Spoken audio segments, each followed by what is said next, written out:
Thank you very much for this great speech, great message, great comedy routine. If things go south with your political career, you know what the shot is. Say, Leno, watch out.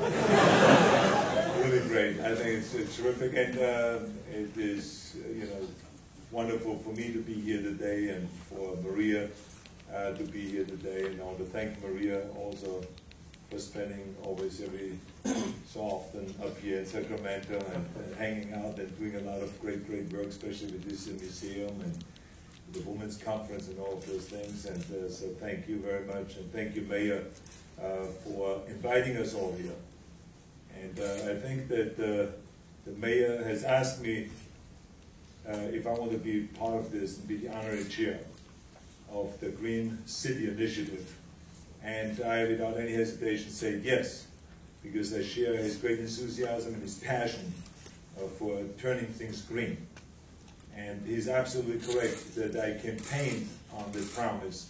And I said that I will be a governor that will take care of and protect the environment and the economy, and we can do both. Even though people didn't believe it then when I was campaigning, because people always promise a lot of things when they're campaigning, then they thought, well, I'm a Republican, I will definitely not go in that direction and be green.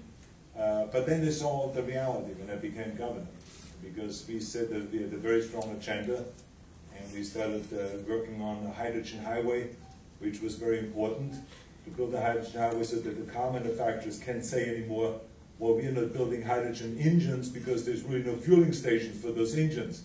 So we didn't want to continue with that argument, what is first, the chicken or the egg? So we started building the hydrogen highway and building fueling stations all over the state of California. Then we started passing the Green Building Initiative to make our office buildings more energy efficient. Then we passed the Million Solar Roof Initiative instead of having more solar. And then, of course, AB 32. To make a commitment to roll back our greenhouse gases to the 1990 level by the year 2020, to reduce it by 25%, and then an additional 80% by the year 2050. And then we did the low carbon fuel standard, and the list goes on and on. As a matter of fact, our standards, a lot of our standards are now slowly adopted also in Washington. They're all modeled after California, so we're very proud of that. But the one thing that is important is when you set those goals, you have to recognize right away that the state is the cities and the counties. So without the help of the cities and without the help of the counties, you don't have anything. And this is why when the mayor came to me with this idea to make Sacramento green, I said, that's exactly what we need. Because otherwise we can never accomplish our goals of reducing the greenhouse gases by 25% if cities like Sacramento doesn't make that commitment. And so other cities all over the state of California will be inspired by that, what Mayor Johnson is doing here in Sacramento. And so I think this is really terrific, because as we all recognize that the UN has been working on this now for many years, negotiating since the late 90s, to come up and find a way how the whole world can come together and reduce the greenhouse gases and fight global warming. But with all of the negotiations every year, with all the meetings and conferences and conventions and all of the stuff that they have not yet come to an agreement.